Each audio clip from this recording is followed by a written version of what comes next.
आज का हमारा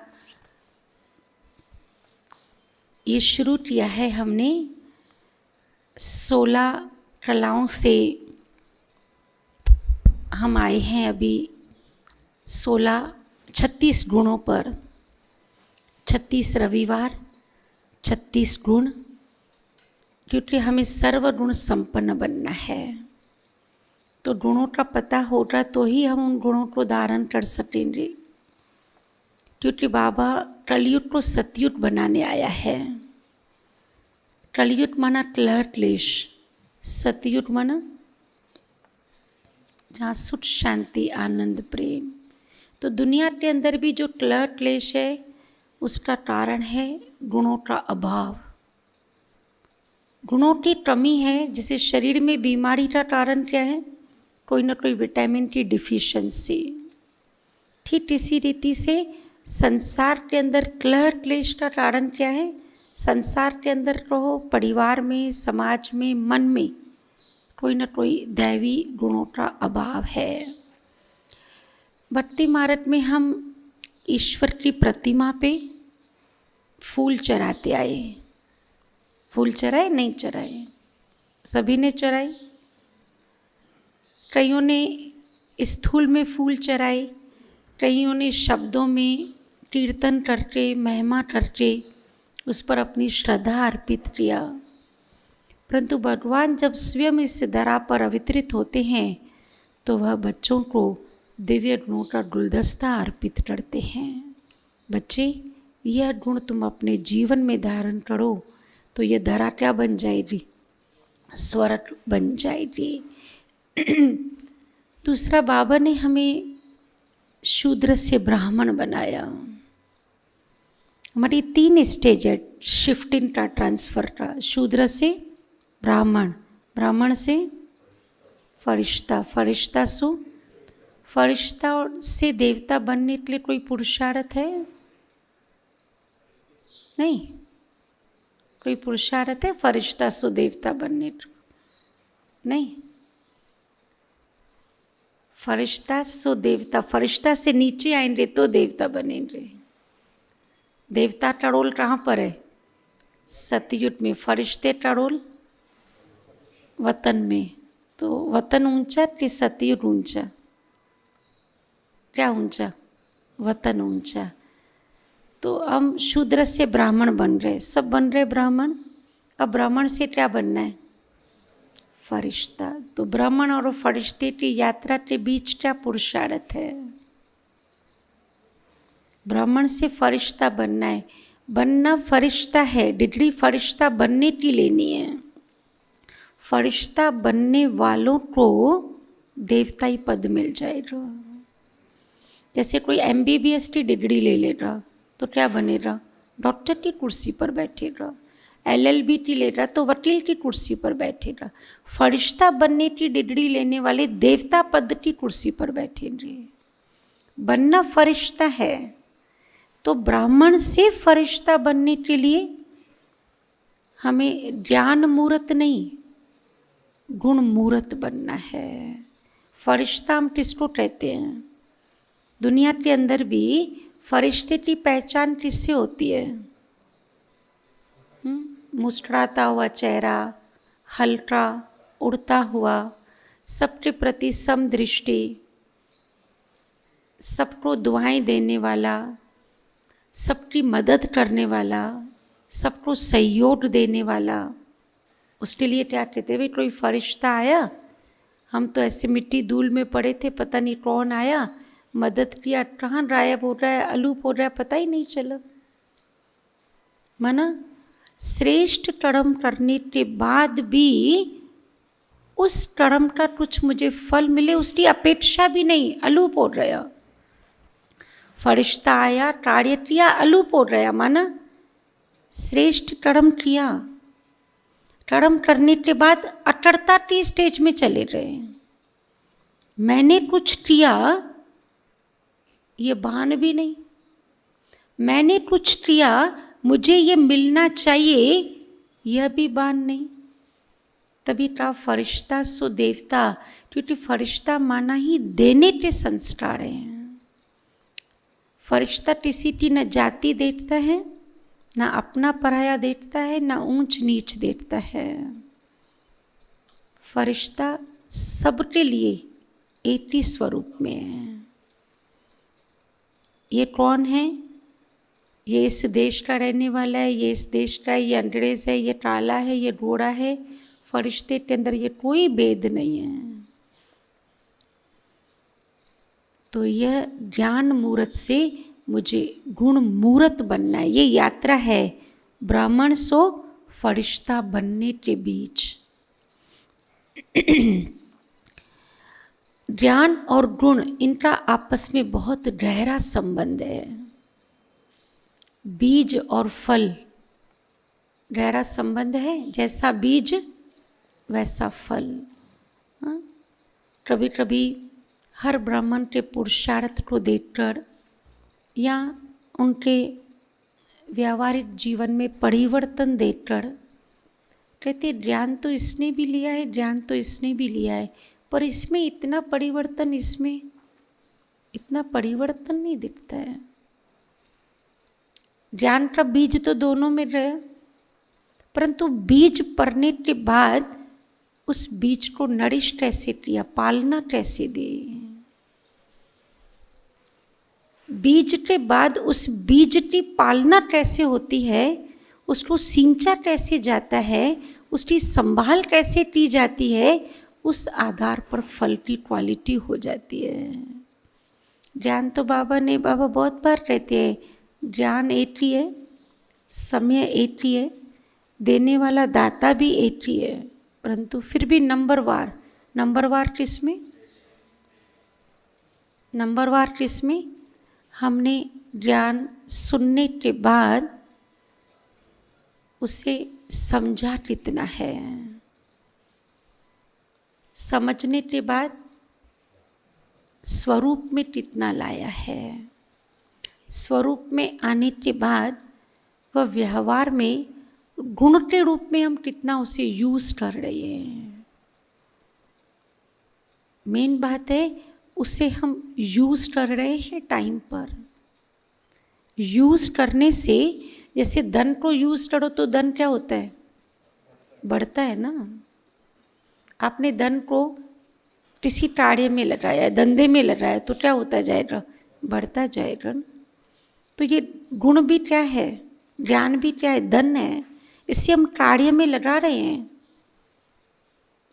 कार्य में लगाना माना डे टू डे लाइफ में जब हम व्यवहार में आते हैं, संबंध संपर्क में आते हैं, कर्म क्षेत्र पर इन इंद्रियों के द्वारा कर्म करते हैं, तो वो मेरे व्यवहार में झलकना चाहिए, कर्मों में दिखना चाहिए वो। और जब ज्ञान गुण बन जाता है तो हमारा जीवन अनमोल हो जाता है। तो जिन गुणों पर हम 36 रविवार विचार करेंगे, थोड़े से वो टाइटल के रूप में सुनाते हैं। अंतर्मुखता, सहनशीलता, हर्षित मुखता, शीतलता, संतुष्टता, नम्रता, सरलता, गंभीरता, धीर्यता, मधुरता, सत्यता, सभ्यता, निरअहंकारता, गुणग्राह्यता, निर्बलता, अडोलता आदि आदि। ये सब गुण हैं।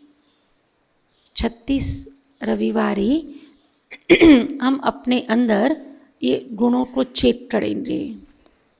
जैसे आजकल कैल्शियम चेक करो। आजकल कल किसी ने बताया 5,500 की टेस्ट 800 में हो रही है संडे के दिन। वो लाल पैथ वाला है ना कोई, उस पर ये भी टेस्ट हो रहा, ये भी टेस्ट हो रहा, कैल्शियम कितना है, ये चीज़ कितनी है, ये चीज़ कितनी है। तो 2-3 साल की होने वाली बीमारियों की पहले से ही उस टेस्ट में पता चल जाएगा। तो हम भी अपने अंदर ये सब गुण हमारे अंदर कितनी परसेंटेज में हैं या है ही नहीं, हैं तो कितने हैं और इसको कितना बढ़ाना है, और बढ़ाने के लिए मुझे क्या पुरुषार्थ कर रहा है। हर गुण को मुझे संपन्न स्टेज पर ले आना है। ऐसे नहीं, मैंने अंदर से मधुरता का गुण धारण किया, किसी ने 2 बार मेरे को नाराज़गी दिखाई, चिल्लाया, हम 2 बार मीठा बोला, तीसरी बार जब उसने बोला तो चौथी बार तो मैं बिल्कुल जहरीले की तरह से ऊपर चली रही, तो कहाँ रही मेरी मधुरता? हाँ, माना थोड़ी सी छोटी, थोड़ी परसेंटेज में है वो, तो मुझे उसकी परसेंटेज क्या करनी है? बढ़ाते बढ़ाते संपन्नता तक ले आना है। देवताएं सर्व गुण संपन्न हैं। तो आज का पहला गुण हम लेते हैं अंतर्मुखता, क्योंकि यह गुण ऐसा है जो हमें भीतर की ओर ले जाता है। अंतर्मुखता, इसमें शब्द आता है मुख, और मुख में आती है 5 इंद्रियां। कौन कौन सी? ये मुख में 5 इंद्रियां हैं। मस्तक, आंखें, नाक, मुख, कान, सब कर्म किसके द्वारा होते हैं? लीडरशिप में कौन है? यही तो इंद्रियां हैं। तो अंतर्मुख, ये जितनी भी इंद्रियां हैं ये अंतर आत्मा से जुड़ी हुई है।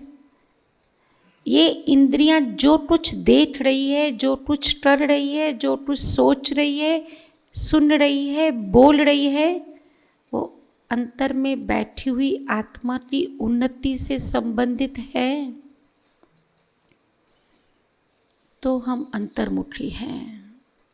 माना ये मुखड़ा, ये इंद्रियां बाहरी है, ये बाहरी इंद्रियां है, परंतु बाहरी इंद्रियां जो कुछ कर रही है, अगर मेरी आत्मिक स्मृति है तो ये इंद्रियां जो कुछ करेगी वो अंतर आत्मा की उन्नति के लिए ही करती है।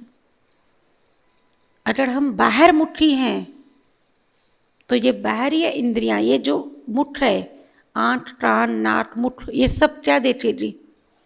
जो अभी था ना, 2-2 चीजें दिखाई देगी। समझो हम कार देख रहे हैं, अच्छा ये शरीर भी तो कार है, मैं आत्मा इसकी ड्राइवर हूँ, ऐसे नहीं। अच्छा इतनी बड़ी कार, मर्सिडीज कार, ये व्यक्ति इतना धनवान है, इतना पैसे वाला है, बाबा मुझे तो आपने इतने पैसे नहीं दिए, मैं तो स्कूटर पे चल रहा हूँ। तो इसको बाहर मुठी ट्रेन या अंतर्मुखी? अंतर्मुखी क्या करेगा? जो बाहर में वस्तु देखेगा, उस वस्तु को देखने के बाद उसके अंदर संकल्प की क्रिएशन ये रहेगी। मकान देखा, या हम अपने मकान में अंदर प्रवेश किया, मैं आत्मा भी इस शरीर मकान में बैठी हूँ। 1 सेकंड में तो सोचना है। ये निशानी बताइए, जो आंतरिक स्थिति से, आत्मिक स्मृति के स्थिति में टिकी हुई आत्मा है, वो जो भी इन इंद्रियों के द्वारा देखेगी, पहला विचार ये आएगा। पहला विचार ये आया, माना हम अंतर्मुखी हैं। कोई बहुत सुंदर वस्तु देखी, ऐसा नहीं कि उस वस्तु को देखते हुए उसका हमें कोई अपमान करना है। ये वस्तु इतनी सुंदर है, बाबा कितनी सुंदर दुनिया बना रहा है, हमारे स्वर्ग में कितनी सुंदर चीज़ें हो रही। माना हर चीज़ बाहर से देखते हुए उसके आकर्षण में न जाकर हमें भीतर के अंदर अपने आप को ले जाना है। स्कूल लाइफ में जो सिंधी पोइम्स जब हम पढ़ते थे, तो जो शाह अब्दुल या सच्चल की पोइम्स होती थी, उसमें हमेशा 2 मीनिंग्स होती थे। एक बाहर से, उस पर लिखा रहता था बाहरूनी माना अंदरूनी, एक इंटरनल मीनिंग, एक एक्सटर्नल मीनिंग। तो इंटरनल मीनिंग में हमेशा वो आत्मा परमात्मा का प्यार बताते थे, और बाहर के मीनिंग में जो बाहर की वस्तुओं का प्यार होता था। तो अंतर्मुखी आत्मा क्या करेगी? हर चीज को भीतर की ओर ले जाएगी और उसके लिए ज्ञान का तीसरा नेत्र सदा खुला रहे। आप देखेंगे योगियों को, तपस्वियों को जब बिठाते हैं योग में या उनका चित्र दिखाते हैं तपस्या में बैठा हुआ, तो ये नेत्र खुला हुआ दिखाते हैं। तो हम सभी को बाबा ने नेत्र दिया है, नहीं दिया है? भाई दिया है, खुला हुआ है, पूरा खुला हुआ है। अच्छा, खुला होने के बाद उसके द्वारा ही देखते हैं, उस नेत्र को यूज करते हैं। जैसे ये दो नेत्र खुले हुए हैं, हम कभी कभी चलते हैं, आंखें खुली होती है तो भी कुछ दिखता नहीं है और गिर जाते हैं। सामने वाला कहते हैं भैया आंखें तो खुली हुई थी, आपने देखा नहीं? किसी की असभ्य लैंग्वेज होती है तो बोलते क्या हुआ, आंखें बंद करके चल रहे हो क्या? तो नेत्र भी बाबा से मिला, नेत्र खुला हुआ भी है, परंतु हम नेत्र को सही समय पर सही रीति से यूज कर रहे हैं। अगर नेत्र का अर्थात ज्ञान का हम प्रयोग करते हैं, ज्ञान का हमारे अंदर चिंतन चलता है, इसका अर्थ है हमारा नेत्र जो है वो क्या है? खुला हुआ है। कुछ अच्छे शब्द हैं हमारे जगदीश भाई के, वो मैं उनके ही शब्दों में पढ़ के सुनाती हूँ। मस्तक, आंख, कान, नाक, मुख, ये जितनी भी इंद्रियां हैं, यह वही दृश्य देखे, वही बातें सुने, वही वचन बोले, वैसे ही तरीके से भोजन करे जिससे देह के अंदर स्थित आत्मा की उन्नति होती रहे। और इसी आधार पर ही स्लोगन है, बुरा मत सुनो, बुरा मत बोलो, बुरा मत देखो, बुरा मत सोचो। ये अंतर्मुखी आत्मा के जीवन की धारणा है। आंखें बंद नहीं है, कान बंद नहीं है, मुख बंद नहीं है, परंतु जिन भी इंद्रियों को हम यूज कर रहे हैं, ज्ञान का तीसरा नेत्र ओपन कर, माना जो बाबा ने नॉलेज दिया है, देखना है, परंतु देखना क्या है? गुणों को देखना है, अवगुणों को, देह को देखना है, आत्मा को। तो देखते समय मैं वो ज्ञान का प्रयोग कर रही हूँ, माना नेत्र खुला है। तो जो कुछ मैंने देखा उससे मुझ आत्मा की उन्नति हुई। अगर मैंने किसी का अवगुण देखा, माना मैंने आंख में टिचरा डाल दिया, फिर तो मुझे दो दिखेगा ना। टिचरा मैंने खुद ने डाला। दूसरी बात, अंतर्मुखता का अर्थ यह है कि बाहरी जगत में जो कुछ हम देखते सुनते हैं, उन्हें देखते सुनते भी अंतर में स्थित आत्मा पर ही हम अपना फोकस करें। अर्थात जब हम अपना लौकिक में डर देखें, तुरंत वृत्ति, ये स्मृति हमारे मस्तक में फौरन आ जाए, मुझ आत्मा का डर तो परमधाम है, यह तो शरीर के लिए निवास स्थान है। तो एक हफ्ता ये पूरा अभ्यास करना है। यहाँ से डर में जाएंगे, जाते जाते क्या चिंतन करना। कोई पूछते ना कहाँ जा रहे हो, तो क्या बोलते हैं? डर जा रहे हैं। बोलने में तो यही बोलेंगे डर जा रहे हैं, परमधाम जा रहे हैं ये तो नहीं बोलेंगे, परंतु मेरा आंतरिक पुरुषार्थ, जैसे शरीर को आराम देने के लिए मैं ये डर जा रही हूँ, मुझे आत्मा का डर तो परमधाम है। हम सारे दिन में अपने शरीर के डर को कितना समय याद रखते हैं? कितना समय याद रहता है? बहुत समय याद रहता है। जितना समय हमें शरीर का निवास स्थान याद है, उतना समय आत्मा का निवास स्थान याद रखना, ये अंतर्मुखी आत्मा की निशानी है। इस शरीर से हम कार्य कर रहे हैं, हम यात्रा कर रहे हैं, कार में कहीं जा रहे हैं, जितना टाइम हम कार में बैठे, टू व्हीलर में बैठे, ट्रेन में बैठे, जहाँ भी बैठे, ये शरीर भी मेरी तो गाड़ी है, मैं आत्मा इसे ड्राइव कर रही हूँ। तो अलग में कोई समय या पुरुषार्थ के लिए समय निकालने की ज़रूरत नहीं। जो कुछ हम कर रहे हैं, जिसे बाबा कहता है लौकिक करते हुए भी स्मृति अलौकिक हो। सिर्फ बात क्या है, जो आज बाबा ने 4 प्रकार की सेवा बताई और उसमें पहली सेवा बताई स्व सेवा, अटेंशन और चेकिंग। अंतर्मुखता का एक अर्थ और भी है, जितना कर्म आवश्यक हो उतना करके फिर अंतर में जो आत्मा है उसमें टिक जाएं, कर्म के जाल में ना फंसे, कार्यकर्ता ना बने, कर्म योगी बनते रहें। कहते ना जाल में फंसे पड़े हैं, जाल में फंसना माना कार्यकर्ता, कार्यकर्ता हो कर्म योगी हो। भाई आवाज ही नहीं आया, नहीं कार्यकर्ता है तभी तो आवाज नहीं आया ना पहली बार से। हाँ, अर्थात कर्म इंद्रियों को समेटकर आत्मिक स्वरूप में स्थित होना नहीं आता तो कर्म जाल में फंसे रहते हैं। व्यर्थ की लंबी चौड़ी बातों में समय नष्ट करते, अपना कर्तव्य भी समय पर नहीं पूरा करते और फिर पश्चाताप करते हैं। अगर आंतरिक स्थिति में स्थित होकर कर्म करें तो कर्म पूरा होने के बाद, कर्तव्य पूरा होने के बाद तत्पश्चात कछुए की तरह कर्म इंद्रियों को समेटकर मनन में टिक जाएं। अच्छा, ओम शांति। तो पूरा ही एक हफ्ता अंतर्मुखी, अंतर्मुखी माना शब्द को याद रखना।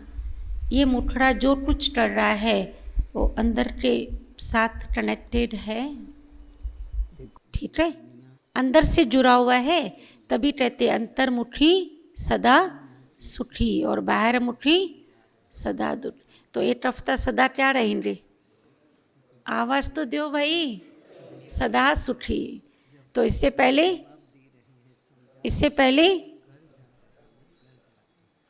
पहले अंतर्मुखी, ठीक है।